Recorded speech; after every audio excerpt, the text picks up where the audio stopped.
I'm posting this from a masked IP at a public location. I don't want to be traced for reasons you'll soon understand. I won't give my name, and I won't give my alias. It's too easily recognized in certain circles. I don't want this making its way back to my doorstep in any way, shape, or form. You can call me X. Generic, I know, but that's the point. I was a contract killer. One of the best guns for hire on the East Coast, and I had the clientele to prove it. Greedy skimmers, stonewalling employers, blackmailers, rats, moles, kingpins, even cheating husbands. I've done it all. And at a high price my customers were more than willing to pay for the job done right. I was professional and precise. Methodical. No names, no personal information. No face-to-face contact, no wire transfers, cash only. Anonymity, plausible deniability, and no personal involvement. These practices kept me alive and in business. They were the reason my name was in such high demand. When I got the call 6 months ago that started all this, I handled it the same as the others. This is the transcript. I keep an encrypted database with a kill switch protocol. You never know when this info could save your skin. And now it just serves to remind me of my mistake. 2013, 7:13 p.m. Tony's Greek Dinner and Deli. Takeout or delivery? Delivery, please. House or apartment? Public. Patterson's place. That's it. Hello? Yes, am I speaking to Mr. Location? Listen, my name is... No names. Location? Hotel. 10th floor, room... Tomorrow night, 8:30 p.m. Description? He's an ex-minister from St. Excommunicated for... Physical description? Yeah, okay. Okay, he's about 6 feet tall, mid-50s. Thinning, gray hair, slightly overweight, and walks with a bit of a limp. He wears glasses, has a scar over his left eye. 20,000 in unmarked 50s at the drop point. 4 hours. Your contact knows the place. Be discreet, and don't be late. Understood. Listen, this is important. You have to know... Leave special instructions with the drop. Can't stand chatty people. They're bad for business. I don't want to know you, and you don't want to know me. Some people seem to have a hard time grasping this concept. Jesus, I shouldn't have even taken the call. When he fumbled with the password, I should have just cut the line. I wouldn't be in this mess if I would have just cut the line. I could say hindsight is 20/20. I could blame this whole thing on the questionable and the unknowable. But I can't say that I wasn't warned. I just didn't listen. I didn't care to know more than necessary to the task at hand. When I collected my payment, I found more than the usually neatly stacked banknotes in a briefcase. I showed up at my contact's place of business that night, whose name I also choose to withhold, after hours in a safe room, below his hardware shop, where the real money was made. Shady dealings by the light of a low-hanging lamp. You'd be surprised how many people need a squeaky clean middleman who can keep his mouth shut, and I was one of his most loyal business partners. He slid the package across the desk towards me. A slightly stained gym bag, lumpy with its contents. No marks for class or professionalism, but I'm sure it didn't attract any undue attention. I had to give it that much. The condition of the bag did not belie the crispness of the currency either. Ruffled and frayed from who knows how many tumbles and turns. Beneath it all, I felt something heavier and more rigid. I dug around and pulled out a small book, bound in something that looked like leather and felt like stone. A dusty thing with the pages yellowing at the edges and blackening at the corners. I held it up to the light, confused. What's this? I asked. Hell if I know. He sat back and lit up a cigarette. But I think you need to be a little more careful with the jobs you take. He huffed. The guy was a whack job, all nerves, and a real liability. He paused for a long drag on his cancer stick. Not worth the paycheck, if you ask me. No disrespect, mind you. I just hope it doesn't come back to bite you in the ass. I listened with one ear as I thumbed over the book. It was full of crude drawings, symbols, and a lot of it was written in a language I didn't recognize. A letter fell from beneath the front cover as I fanned through the pages, enclosed in fine stationery and sealed with wax, like something out of the 18th century. I broke the seal and unfolded a note, written on some kind of thick parchment. It read, Mr. We sincerely apologize for involving you in this grim affair, but we have tracked Father too long and too far to fail now. We require an artful hand and a certainty that only you can afford us. That man's intentions are a profound betrayal and a dire sin, and his death matters more than your life or mine. There exists a world in the shadow of our own, a world of those who would do us harm, who seek a dark eternity for us all. He would loose them upon us. Please know that yours is a vital task, and that a much grander fate rests in your hands. No matter the outcome, we humbly thank you for your service and your sacrifice. Go with God, and may your aim be true. Anonymous. This is some cult stuff, man. I almost laughed. Is he serious? People don't leave massive bags of cash lying around when they're joking. He replied with a shrug. Shaking my head, I tossed the cryptic items aside and got back to business. I gave the cash my usual once-over, a quick flip-through checking for serial numbers and signs of counterfeit, then tossed them into a small stack of large bills for his trouble. I didn't bother with a meticulous count. That was his job, and I trusted him. We'd had a lucrative arrangement for several years, and he wouldn't jeopardize the loss of my business, let alone his life, over such a petty sum. With a mildly annoyed tip of the hat, I took my leave to make preparations. I almost made it to the front door before he tried to sell me a new line of garden shovels he had gotten in stock that morning. You know, just in case I found myself in need of a quick disposal. He knew that that part wasn't my job, or my profit, but it never stopped him from trying to make an extra buck at my expense. In fact, his sales pitches had become a routine part of my visits, as had my refusals. I decided to make my post at a nondescript office building, 2 city blocks from the hotel.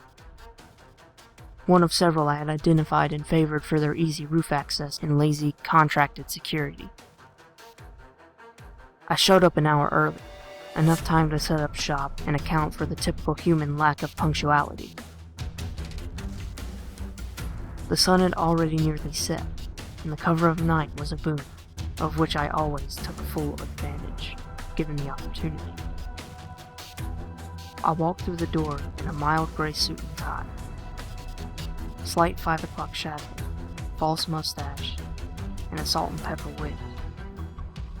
The visage of a middle-aged, constipated staff opting for a late night at the office to avoid sharing a bed with his hag of a wife.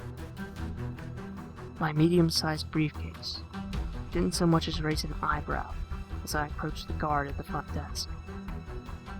I passed him the doctored security pass I'd lifted off a careless employee earlier that day. I also took time to make small talk. Something about being transferred in this week on a joint venture project and hating the hours. I find that friendly conversation usually instills more trust than a badge. I made my way straight to the roof, prepared to cover the security cameras, of which there were none. I found no use for my lock-picking set with the unlocked door, stepped through, and found a good corner spot with no safety railing and a clear view of the hotel's west wing. The landlord was just begging for a lawsuit when some idiot wandered up for scenery and took a fall, but that carelessness was exactly why I chose the place. I opened the briefcase's polished latches and pulled the parts from their black foam inserts, one at a time. The folding thumbhole stock clicked tightly into the upper assembly. I fitted the lower receiver and trigger housing to the forward grip. I slid the scope onto the mod rail and tightened the clamps. I screwed in and secured the barrel, then ported the sound suppression jacket. Then I slid the bolt into the upper assembly. I paused for a moment and considered what I was doing. The note and book sacredly left my mind the night before. And the more I thought about it, the more I chastised myself for taking such a stupid job. A lot of what I did relied on the confidentiality of people who had the common sense to keep our business to themselves. My contact was right. The guy was clearly out of his mind. I was taking a huge risk by involving myself in their affairs, even at an anonymous level. I mean, was I really about to clip a holy man over some delusional fantasy of spiritual warfare? Did this man have to die out of fear that he may summon some kind of demon? I knew better than to let any moral conflict bother me. I knew it was just a job, but this was ridiculous. Did I really want to get involved with these nut jobs? What had I gotten myself into? I guess it wasn't my place to judge. Sure, there have been better reasons to end a life, but I was just a hired hand. A car washer doesn't question a man who brings in his clean ride for a detail, right? A pharmacist doesn't question a thin woman buying weight loss supplements. Besides, I had never backed out of a job before, and I didn't plan to start. If my reputation was going to take a hit one way or the other, I might as well make good on my end of the deal. I checked the feed mechanism and loaded the magazine. 6 rounds, .308 caliber, modified charge. I focused my lens and scoped my range. I closed and locked the bolt, and the round was loaded. The recoil pad sat firmly against my shoulder, and the weight of the rifle balanced on the bipod. I rested my thumb over the safety. I took a deep breath, and waited. As I stared through the scope into the room, the last rays of sunlight provided enough clarity to make out a few important details. Clearly the guy had occupied the room for some time, and he'd been busy. Just about every inch of the walls had been covered in some gibberish in that book, written in what looked like permanent marker. He had torn up the carpeting and covered the floors in a manner of pentagrams and other circular symbols. At the center of each sat a variety of objects, including candles, piles of plants and rocks, and bowls filled with a number of different liquids. Last, but certainly not least, was the bed. It had been stripped down to the mattress, which had been painted over with one last, incredibly intricate pentagram, and thick iron chains and shackles tailed from the bedpost. This man was sick. The scene was almost cartoonish, really. The kind of thing you'd expect to see in a bad horror film or a haunted house. I wasn't keen on the idea of harming the mentally ill, but I figured he'd be better off if I put him out of his misery. Before I had time to admire his work, my mark stepped through the door, lighting enough candles on his way to give the entire room a flickering orange glow. He looked neurotic, fidgety, and sweaty, and he constantly darted his gaze over his shoulder. I had a clear shot, and I should have just taken it. But I was struck with morbid curiosity. So I followed his movements about the room, the crosshairs constantly hovering over his eye. I watched his deranged ritual unfold, watched as he fretted over the minute placement of the random items around him, watched as he rubbed his hands together in nervous anticipation. I watched as he muttered prayers into the open air from a book that looked much like mine,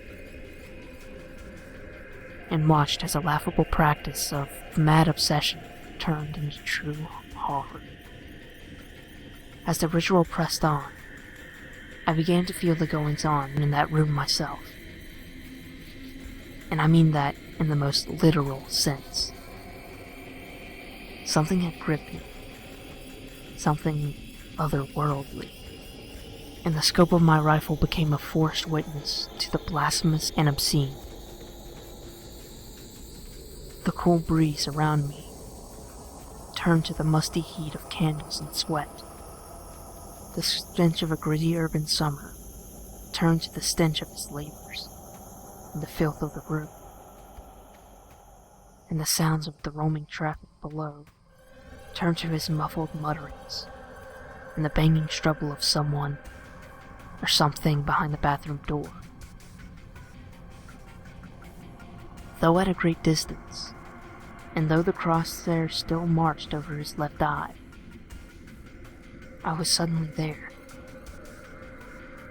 I watched as he dragged the source of the noise from the bathroom. I heard his grunts, and his victim's muffled cries through the duct tape over her mouth as he dragged her to the bed, and heard the rattling of the shackles as he unbound her limbs one by one, only to restrain them once again. She lay splayed out across the mattress, donning a wrinkled and stained nightgown, likely the nightwear in which she was abducted. She was to be some unseen something's sacrificial meal, and the candle flames wafted and dimmed in the growling breeze of its hunger. My vigil's hold released me, but only for a moment, long enough to feel my index finger lightly caress the curve of the trigger, long enough to slow my hastened breath. I watched him press his hands against his mouth and pace the room as he considered the gruesome next step. I could hear the anxious skittering and shuffling of the demons now, seeming to come from the very shadows on the walls, and many shrill voices chattered pleas for their feast. They grew irritated with hesitation. I saw the terror in the victim's eyes as she caught the sheen of the blade drawn from his belt, a brutal dagger with a serrated edge, and she struggled against her shackles until her skin began to tear and bleed. I watched him approach her slowly, with a look of sorrow and remorse upon his face, apparently an unwilling prisoner in this deed. My finger gently pressed the trigger as I watched him raise it over his head, poised for a downward thrust. The creatures in the shadows hissed and moaned in their approval. He stayed his hand for several moments, as did I, until his resolve crumbled. He stumbled back and dropped the knife, and he covered his face in tears of personal disgust. The creatures from the shadows wailed and shrieked with fury, and the room began to quake around him, shaking cabinet doors open and tossing aside the object about the floor. The candles flared and raged. My panic released my mind, hurtling back to my own body as adrenaline coursed through my veins. The sound of the suppression jacket made a harsh thump of the gunshot, and the left side of the priest's face shattered into a cloud of red mist as he fell limp and went crashing to the floor. Just as his head made contact with the hard wood, the candles extinguished in unison with one violent flicker, and silence befell the room. I cycled the bolt, and the jingling of the bullet casing against the cement became the only sound I could hear for miles. I kept watch through the scope. A thin beam of moonlight shone through the broken window to show the unbloodied half of his face.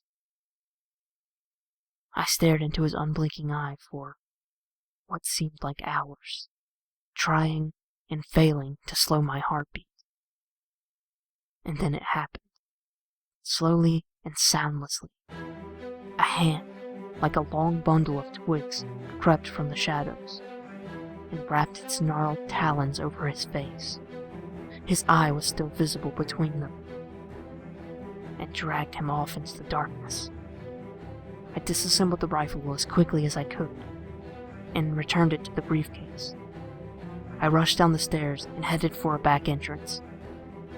Stashed the rifle in disguise in a hidden compartment beneath my car's back seat, and peeled out of the parking lot into busy traffic. I would be leaving the city, disposing of the disguise, the badge, and the bullet casing, and never looking back. Less than a week later, I read about the priest in the papers. The description of the crime scene erased any doubts I might have had about the reality of that night. They said that they found his body, gnawed to near the bone. They said that the damage was so severe that they had to identify him by dental records. And the gunshot wound was far from the focus of the story. Strangely, they also mentioned nothing about the ritualistic scene or the state of the room.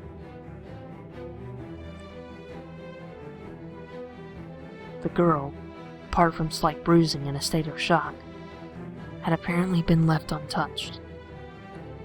I thought I'd be safe if I could just run far enough away. But fleeing did me no good. I pulled quite a few jobs since that night, all across the country, never inclined to stay in one place for too long. And all of my marks shared the same fate. I poisoned a slumlord in New Jersey, and I heard his vicious mauling on the evening news the following night.